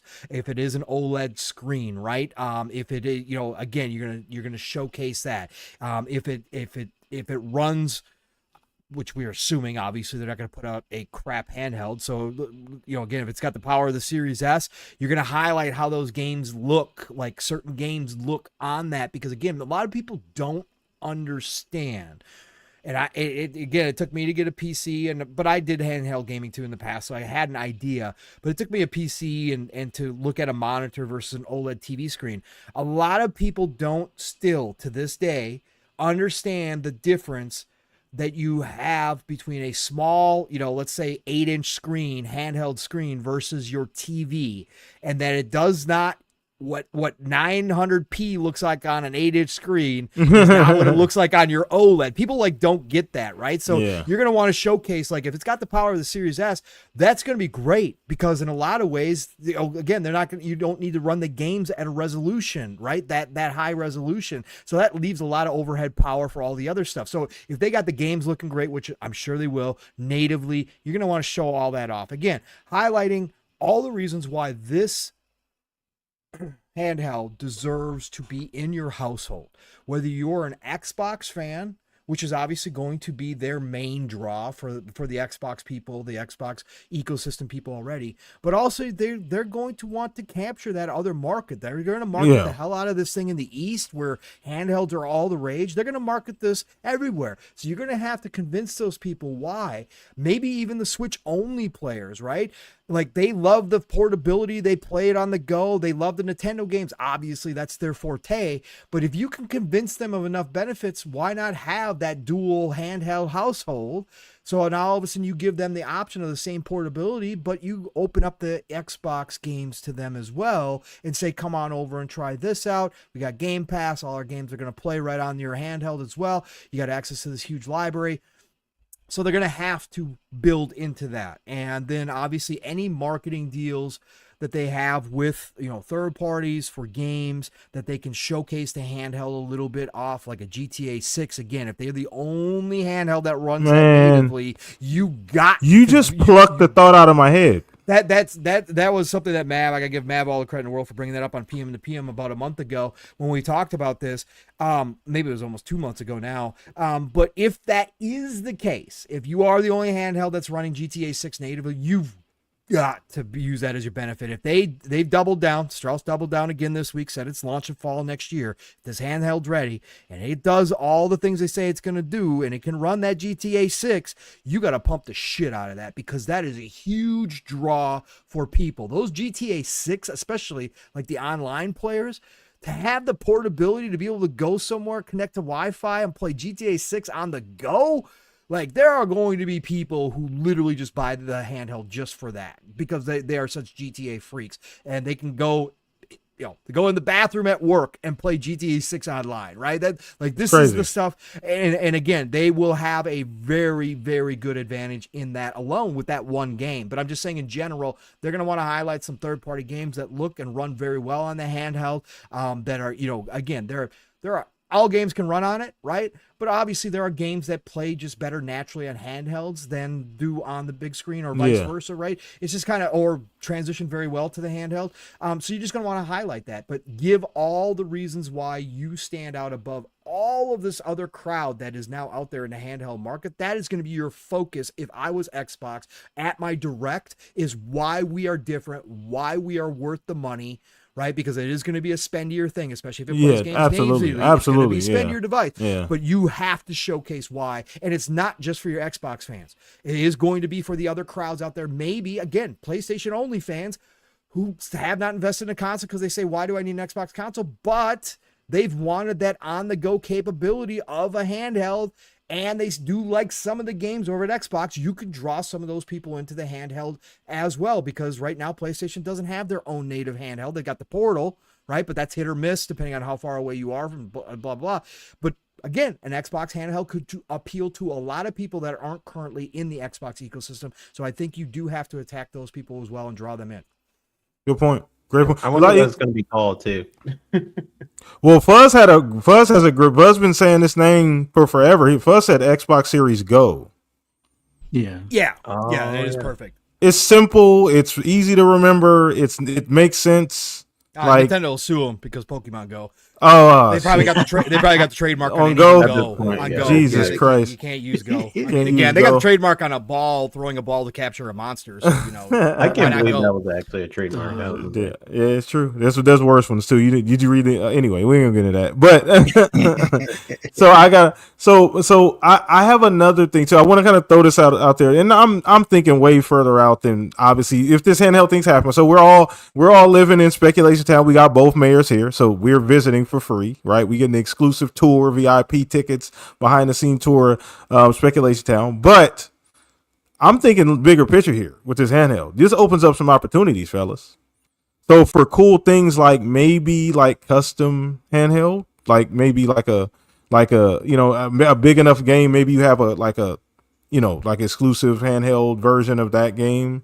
For maybe you allow people a little bit. Maybe you allow it in the Xbox Design Lab.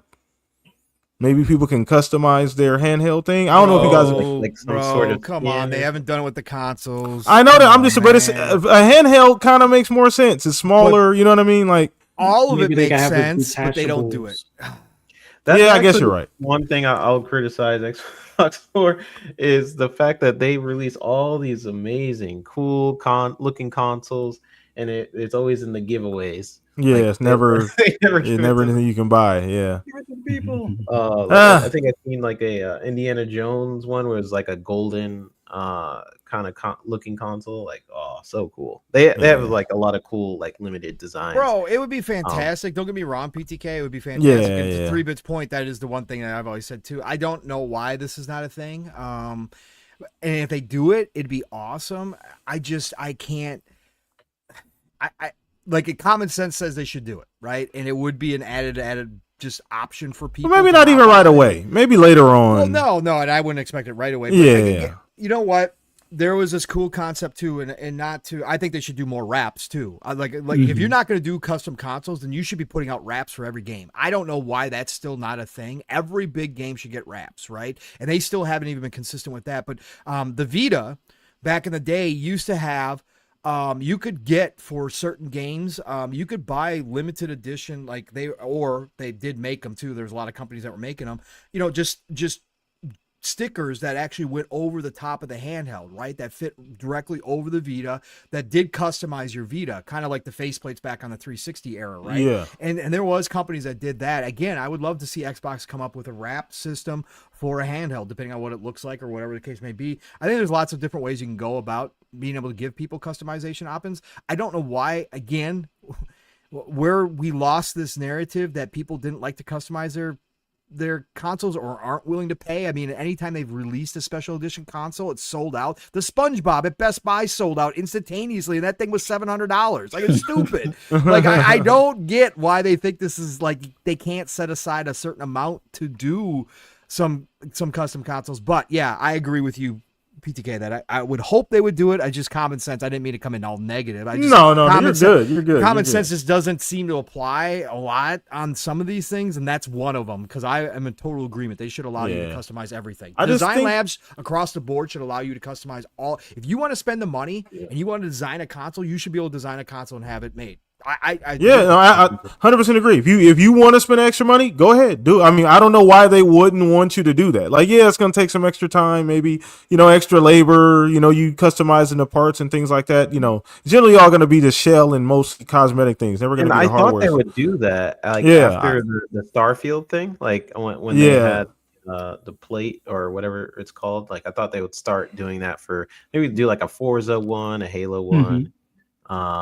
And who knows? I know they have a new marketing guy, I think, that kind of stepped in. So maybe they'll put more budget into that area. But we'll see. Yeah. I just think that absolutely opens up though with a handheld, right? Like, it's more portable, it's more modular, right? So you can kind of swap. Not all of the things you can swap out, but it just makes sense as far as like something you should be able to do that too, right? So I don't know, Mav, where you at on that? Bear with. So what was the last thing again? Sorry. No, so it's good. It's good. No worries. So just about being able to maybe customize a handheld, Oh like yeah. having features later on. Maybe not right away, but we talked about the design lab and that being underutilized, and just a handheld and being able to maybe even Pong brought up a great point. PS Vita had some kind of like faceplate wrap type of thing that depending on the game, there was other companies that made them, but you could kind of customize the PS Vita or even the 360 with the faceplates. Yeah, man. Sorry, I just got sidetracked for a second. Oh, you're good, bro. No worries. The design lab thing, like I've always wondered, like even the wrap itself they have for the Series X, like the only one we've gotten new since the Starfield one is the Black Ops 6 one that they just came out with. It's like there's so many things that you would think they would do that would seem obvious, but they just kind of haven't. They've done a lot of work with the controllers. That's been awesome in recently. But I gotta think it's gotta be some kind of logistics thing that it's not worth it for the amount of money they make on it with the cost. But it's a cool fan service thing that adds an element. So I think they should keep expanding it for sure. Like I would love, man, the Series S's are just made for that. Absolutely. Like Series S is like, I think they would actually sell more Series S's because they're already pretty inexpensive to begin with if you could customize them. I think a lot of Xbox fans would just buy them just to have them because it's like my custom console, right? Series X's as well. I think it would actually help with that too. But like a handheld would be sick, right? Yeah. And if you like, they have all these special editions they come out with that they do on giveaways and stuff that are like, hey, be the lucky one to win this like freaking awesome, amazing console that we're showing the whole entire world. But guess what? It's only going to 10 people. Like, hey, put those things for sale, man. So yeah, handheld would be built for it. It'd be pretty awesome. I think they're probably going to keep expanding Design Lab, but there's got to be some kind of reason why they haven't. I just don't know why. Yeah, it just seems like it makes too much sense to have done. Like, but so I can't figure out the reasoning why they haven't done it. But I can't either. It's just like you said. It could be so much more valuable, right? As far as a resource for Microsoft Xbox. Yeah. Like, well, I don't originally like when they showcased the Series X and the Series S for the very first time. My immediate thought was like, oh, they're going to be so many awesome freaking custom consoles come out for those things because they're built for it. They're like big, giant, square, blank slates. Mm-hmm. You know, like you could, like it's an artist's dream. You can pretty much do whatever you want with it without a lot of stuff in the way. You know, like it's a canvas. Yeah. But like we've gotten so few. Like so, yeah. I hope they do that with the current consoles, but also if they do have a handheld, maybe because they're doing it with the controllers more, maybe it would be something they could do with the handhelds also. Interesting. So Truck in chat said the next Xboxes and Design Lab leaks last year had it in there. Pull it up. I don't know. I mean, I didn't go through all the documents when those leaks were happening. Maybe you guys remember seeing that. I'd have to go find that stuff. But yeah, just the fact that you're right, Mav, that it's pretty underutilized, right? For something that they introduced, and it seemed like there was a lot of excitement behind it. They seemed really excited about introducing it, right? Every time they do show it, they seem like, okay, we're going to do something with this. And then it kind of just dies off and they don't really use it for anything, outside of controllers. So I would love to see that expanded to a handheld if they go that route, man. It just makes the most sense. And like you said, I do think the idea that it could potentially sell a few more consoles. I mean, maybe maybe not a few, maybe a couple 100,000, but I mean, it all adds up. But be it the fact that like it will feel like a one of one, you know what I mean? Like threw 3 or 4 colors on there, and you're paying the extra money, so it's not like you're just getting it for nothing. You know what I mean? They're getting the extra money. Believe me, it may be $10 for that paint, $12 for this paint. You know what I mean? You're gonna pay for it for sure. Maybe more expensive. So even from a monetary standpoint, like what are you waiting on? I don't really understand. Maybe somebody else, maybe like you said, the logistics. I don't get it. Yeah, I want to see more special editions in general, but like I imagine, like we were talking about the GTA 6, if they did a handheld and actually came out next year, right? If like GTA 6 was only on like the Xbox handheld as far as playable on a handheld device because it's not going to PC or anything like that, right? And it was launching there natively. Then like if you had like a GTA themed handheld device, Oh, that would sell it like would do it, like, insane. but yeah, take that to any console, right? Yeah. If any console has like a custom GTA, it's gonna sell a lot. But like it's just something they haven't done enough of that stuff for some reason. I would like to see them do more special editions. There's got to be a reason, but well, we have the reason on the show. It's 3-Bit's fault. Yeah, that's true. 3-Bit. Why'd you tell him not to do it, man? Well, I don't know. I was ruining everything. No, I think for it's probably budgetary reasons, honestly. Like they probably are looking at the production budget and they're like, and we want to put it in this area instead of this area. I mean, I think they had a report a while ago that talked about like how they need to spend more money on their marketing sector and how they're spending it in other areas, but not like production. So like I think that even goes down to the consoles a little bit, like not having a lot of consoles on the line certain parts of the year. It could have something to do with that, but I actually don't think that, like, I really think they should invest in that area.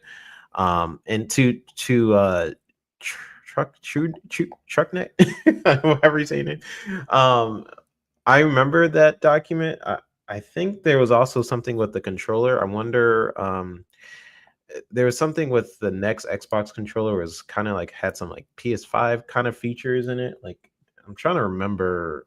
I remember me, Mav, Fuzzy, and I think Psycho. We all just went through that document. It was a long time ago. It kind of talked about it was the leaked document that all of the media. It was fine for them to leak that, but not Insomniac. It is what it is. But in that document, they kind of went over the controller and the different features that they want to put in the next Xbox controller. I can't remember if that was supposed to be like the next Elite or if that was supposed to be in the next Xbox that was supposed to come out. I really can't remember. It's been a while since I looked at that document. Yeah. But I wonder if that'll just spill into the next handheld. Maybe they just put those features inside of the handheld, which would be kind of cool. But yeah, I do hope in the future they look at the design lab, pretty much Pong saying like invest in that. There's a lot of people. I would have bought the SpongeBob thing, but it sold out. Like I was actually trying to buy that thing, and it sold out within like a couple minutes.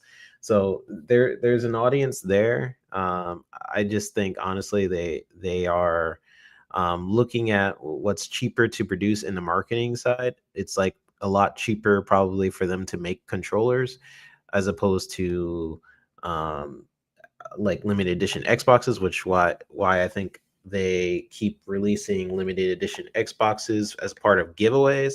But that's the point of the wrap. Why I think the wrap is such a smart idea is because, like, hey, you don't have to sell the entire console, even though that will be pretty profitable for them if they do some cool ones like the SpongeBob.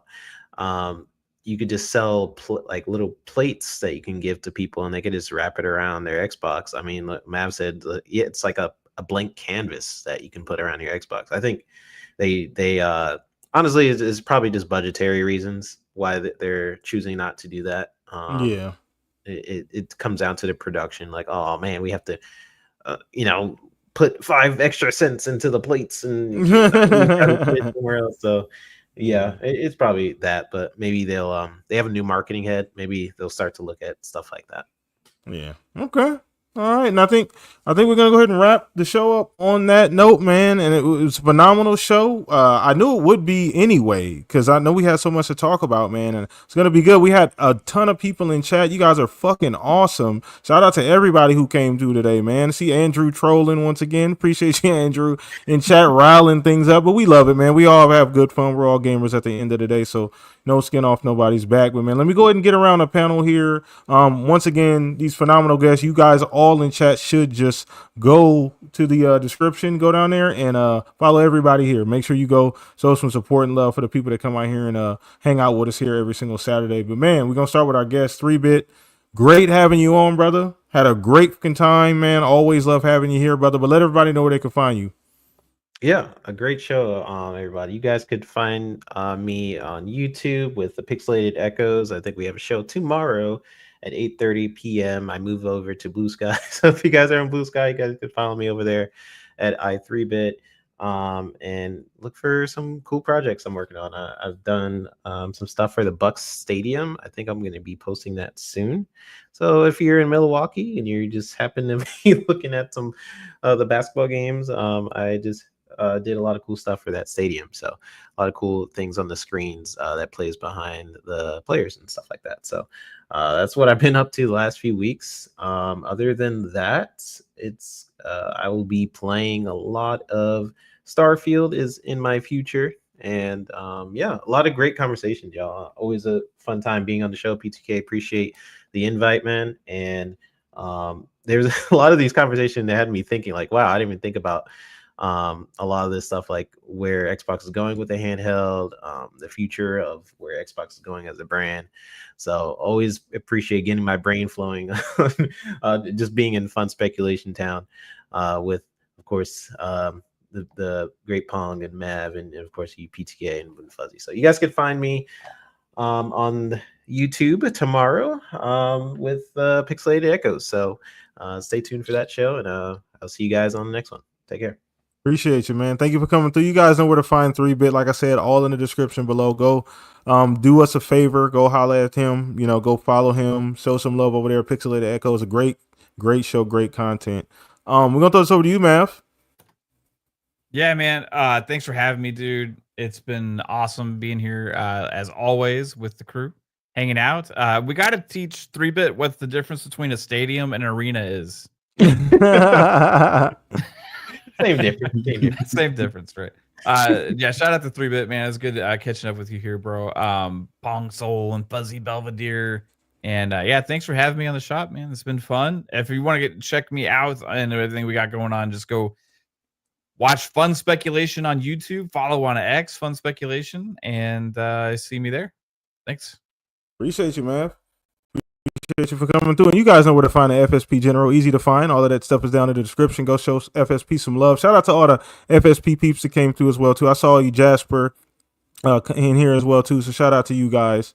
Thank you so much, Matt, for being on, bro. Your family, you big bro, all of that good stuff, man. Appreciate you always coming through, man. Thank you so much for being here. And won't be the last time you see Mav on the show, man. Pretty regular here at the Shop Podcast, man. But outside of that, my two brothers, man, the two guys that keep me coming back every single week, they make this show what it is. We'll start with Pong. Been a long week, bro. Getting you got into the news late, but it's still all good, man. Yes. A great week with a lot of stuff to talk about, brother.